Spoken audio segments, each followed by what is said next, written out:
Hello की बजे छी? डीजे मुकेश राज की हाल चाल है? डीजे कंचन राज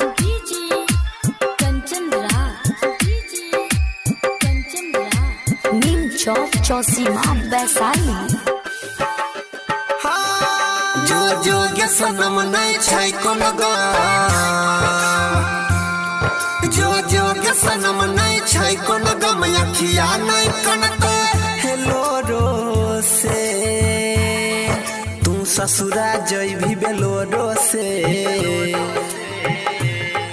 तू ससुरा जइभी बेलोरो से मल निमन पटाई पो तोडो से, तू ससुरा जइभी बेलोरो से मल निमन पटाई पो तोडो से। जो जो गे सनम नहीं छै कोनो गम। आपका नाम क्या है? और आपका? डीजे मुकेश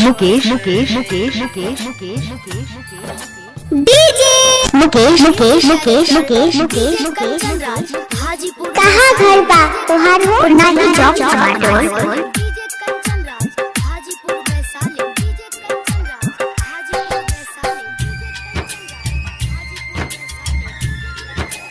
हो सिम दे दे हमर मोबाइलो गे,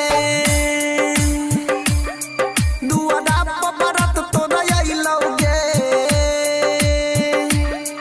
जन मेहंदी जाके लगा ले, रूप सोलह सिंगार से सजा ले, सुनई गे जान भूल जाइबो तोरा,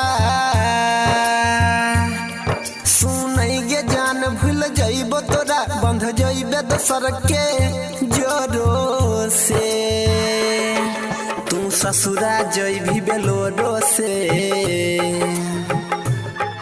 तू ससुरा जइभी बेलोरो से मल निमन पटाई पो तोडो से, तू ससुरा जइभी बेलोरो से मल निमन पटाई पो तोडो से।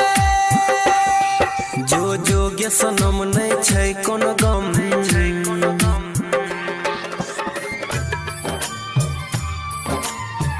मिक्स बाय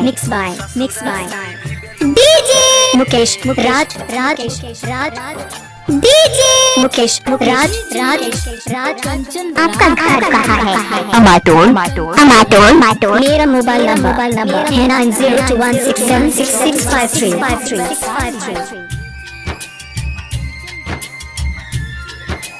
हो राइटर देवेंद्र दिमागी के